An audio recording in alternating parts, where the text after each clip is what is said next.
कभी ऐसा लगता है जैसे अपनी जिंदगी ना ऑटो पायलट पर चल रही हो, एक ऐसे रास्ते पर जिसे शायद हमने चुना भी नहीं था। आज हम डैन कोए की किताब द आर्ट ऑफ फोकस के आइडियाज को समझने वाले हैं। देखिए, ये सिर्फ एक किताब नहीं बल्कि एक तरह की गाइड है जो उस डिफॉल्ट रास्ते से हटकर एक मीनिंगफुल और आज़ाद जिंदगी डिजाइन करने में मदद करती है। इस किताब की शुरुआत ही एक बहुत पावरफुल लाइन से होती है। आधुनिक दुनिया किसी इंसान ने नहीं बल्कि सालों के विकास ने इसे जंजीरों में जकड़े रखने के लिए डिजाइन किया है, सिस्टम का एक गुलाम। ये लाइन सीधे उस प्रॉब्लम की जड़ पर चोट करती है जिसे आज हम में से ज्यादातर लोग महसूस कर रहे हैं। तो सवाल ये उठता है कि ये जंजीरें हैं क्या? ये सिस्टम असल में दिखता कैसा है? चलिए, पहले हिस्से में हम इसी मॉडर्न ह्यूमन के जाल को समझते हैं। ये उस निराशाजनक सिचुएशन का एनालिसिस है जिसमें आज कई लोग खुद को फंसा हुआ पाते हैं। किताब में जो इंसान इस डिफॉल्ट रास्ते पर चलता है उसे डिस्क्राइब करने के लिए बहुत ही हार्श वर्ड्स का इस्तेमाल किया गया है। लार टपकाता हड्डियों का एक थैला जो तुरंत मिलने वाले प्लेजर और लगातार स्टिमुलेशन का भूखा है। ये एक तरह का वेकअप कॉल है, ये समझने के लिए कि आज की दुनिया लोगों को किस तरफ धकेल रही है। और इस हालत को समझाने के लिए किताब एक बहुत ही पावरफुल मेटाफर यूज करती है। वो है एनपीसी, यानी नॉन प्लेयर कैरेक्टर। जैसे वीडियो गेम्स में होता है ना, ये वो कैरेक्टर है जिसे कोई खिलाड़ी नहीं बल्कि प्रोग्रामिंग कंट्रोल करती है। असल जिंदगी में ये वो इंसान है जो ऑटो पायलट पर जी रहा है, एक ऐसी स्क्रिप्ट को फॉलो करते हुए जो उसने खुद नहीं लिखी। तो मतलब ये जो डिफॉल्ट पाथ है, ये एक तरह से असंतोष और मेंटल स्लेवरी वाली जिंदगी है। पर सवाल ये है कि फिर लोग इसे अपनाते क्यों हैं? क्योंकि ये एक चीज का वादा करता है, निश्चितता या सर्टेनिटी।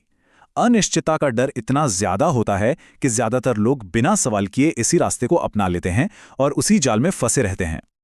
अच्छा, तो अगर ज्यादातर लोग इस जाल में फंसे हुए हैं, तो क्या इससे बाहर निकलने का कोई तरीका भी है? जी हाँ, बिल्कुल है। दूसरे हिस्से में हम उस एक अकेले सॉल्यूशन के बारे में बात करेंगे, एक ऐसी कला जो आज लगभग खो सी गई है। तो सोचिए, वो ऐसी कौन सी एक अकेली स्किल हो सकती है जो किसी को भी अपनी जिंदगी का कंट्रोल वापस लेने और इन जंजीरों को तोड़ने में मदद कर सकती है। जरा एक पल के लिए सोचिए। और वो एक स्किल है फोकस। बस ये एक शब्द, लेकिन यही इस किताब का सेंट्रल आइडिया है। यही वो मास्टर स्किल है जिसमें सब कुछ बदलने की ताकत है।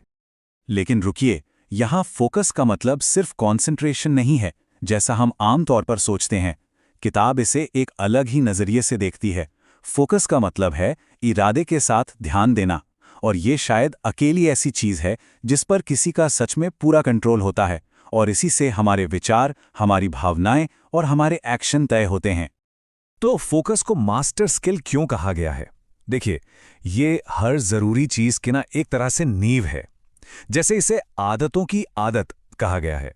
मतलब कोई भी नई आदत, चाहे वो जिम जाना हो या रोज कुछ पढ़ना, वो तब तक बन ही नहीं सकती जब तक उसे बनाने के लिए फोकस ना लगाया जाए। ये सिर्फ ऊपर ऊपर से नहीं बल्कि प्रॉब्लम्स की जड़ पर जाकर अटैक करता है। ठीक है, फोकस जरूरी है, ये तो समझ आ गया, पर इसमें महारत हासिल कैसे करें? इसे असल जिंदगी में लागू करने के लिए किताब एक कमाल का माइंडसेट देती है, और वो है जिंदगी को एक गेम की तरह देखना। और इस गेम को खेलने के रूल्स बहुत सिंपल हैं। सबसे पहले एक कॉन्शियस गोल सेट करें, फिर लर्निंग के जरिए क्लैरिटी लाएं कि उस गोल तक पहुंचना कैसे है, और तीसरा, उस चैलेंज को पूरा करने के लिए अपनी स्किल्स को बेहतर बनाएं। ये अप्रोच जिंदगी के इस खेल को बहुत प्रैक्टिकल और एक्शन लेने लायक बना देती है। और किताब में भी यही कहा गया है कि एक बार कोई इस गेम को समझ जाए तो वो एक्सपीरियंस हासिल करने के लिए छोटे छोटे मिशन पूरा करना शुरू कर देता है, और जैसे जैसे एक्सपीरियंस बढ़ता है, नए मौके खुद ब खुद सामने आने लगते हैं। ये जो गेमिफिकेशन वाला नजरिया है, ये सेल्फ इंप्रूवमेंट के सफर को काफी एक्साइटिंग बना देता है। तो अब सबसे बड़ा सवाल, इस गेम को खेलने और जीतने का इनाम क्या है? मतलब आखिर में मिलता क्या है? चलिए अब देखते हैं किताब का सबसे इंस्पायरिंग आइडिया, नए अमीर बनना। और ये नया अमीर होना ट्रेडिशनल सक्सेस से बहुत अलग है। यहां पूरा माइंडसेट ही बदल जाता है। जहां पुराने अमीरों के लिए पैसा सब कुछ था, वहीं नए अमीरों के लिए सबसे कीमती चीज है उनकी मेंटल एनर्जी, यानी उनका फोकस और उनकी क्रिएटिव पावर। ये पैसे के पीछे भागने के बजाय इस बात पर ध्यान देना है कि अपने एनर्जी को इन्वेस्ट कहां किया जाए। और यहां एक बहुत जरूरी बात समझनी होगी, गोल एब्सोल्यूट फ्रीडम नहीं है, बल्कि ऑटोनॉमी है। मतलब अपने बनाए हुए एक स्ट्रक्चर के अंदर अपने हिसाब से चुनने की आजादी। ये अपने वक्त, काम और अपनी जिंदगी की दिशा पर कंट्रोल रखने के बारे में है, और यही असली दौलत है। तो आखिर में ये पूरी बात एक बहुत ही पावरफुल सवाल पर आके खत्म होती है। अगर जिंदगी एक गेम है तो कोई इसे जीतने के लिए खेल रहा है या फिर किसी और के गेम में बस एक कैरेक्टर बनकर रह गया है?